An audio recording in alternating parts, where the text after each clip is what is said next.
నరసరావుపేట స్థానిక గడియార స్తంభం ఉన్న అంజుమాన్ కాంప్లెక్స్ నందు కమిటీ సభ్యులు మీడియా సమావేశం నిర్వహించారు. గతంలో 56 లక్షలు వసూలు చేసి ఒక్కరికైనా షాపులు ఇవ్వలేదని తెలుపుతూ మీడియాతో మాట్లాడారు.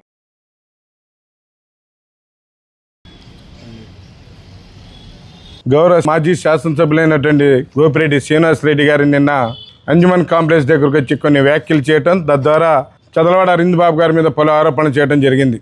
గోపిరెడ్డి శ్రీనివాస్ రెడ్డి గారు గత 5 సంవత్సరాలు గాఢ నిద్రలో ఉండి ఈ మధ్య కాలంలోనే ప్రజలు ఇవాళ బట్టలు ఇప్పి రోడ్డు మీద నిలబెట్టారు కాబట్టి, ఓడిచ్చారు కాబట్టి ముస్లింల యొక్క పాత్ర లేకపోతే నేను ఇక్కడ గెలవలేను, గత 5 సంవత్సరాలు నేను ముస్లింలు పట్టించకుండా తిరిగాను, ఈరోజు ముస్లింల మీద ప్రేమ ఒలకబోస్తే నెక్స్ట్ ఎలక్షన్లో అయినా గెలిపిస్తారనే ఉద్దేశంతో గౌరవ మాజీ శాసనసభ్యులైన శ్రీనివాస్ రెడ్డి గారు ఈరోజు ఇక్కడ అంజుమన్ కాంప్లెక్స్ దగ్గరకు వచ్చి పలు ఆరోపణలు చేయడం జరిగింది. నేను ఒకటే అడుగుతున్నాను, గోపిరెడ్డి శ్రీనివాస్ రెడ్డి గారు, మీరు అధికారంలో ఉన్నప్పుడు 2021లో శంకుస్థాపన 4,85,00,000 రూపాయలు పెట్టి ఇక్కడ 140 షాపులు నిర్మిస్తానని చెప్పి మాటిచ్చింది మీరు కాదా? శంకుస్థాపన చేసింది మీరు కాదా?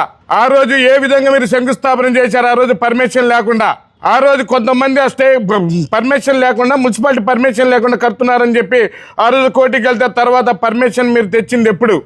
ఇవాళ ప్రజానీకానికి తెలియాల్సిన అవసరం ఉంది. గోపిరెడ్డి శ్రీనివాస్ రెడ్డి గారు ముస్లిం మైనారిటీ అభివృద్ధి కొరకు పాటుపడుతున్న మన రాష్ట్ర ముఖ్యమంత్రి వర్యులు శ్రీ నారా చంద్రబాబు నాయుడు గారి ఆధ్వర్యంలో ముస్లిం సోదరుల అభ్యున్నతి కోసం రాష్ట్ర వక్ఫ్ బోర్డు ఆస్తుల పరిరక్షణకు, అభివృద్ధికి వారు ఎంతో కృషి చేస్తున్నారు. వారి ఆదేశానుసారమే గత కొన్ని సంవత్సరాలుగా నిలిచిపోయి ఉన్న నర్సరావుపేట నడిబొడ్డులో ఉన్న జామియా మసీదు వెనుక గల అంజుమన్ షాపింగ్ కాంప్లెక్స్ గత కొన్ని సంవత్సరాలుగా నిలిచిపోయి ఉంది.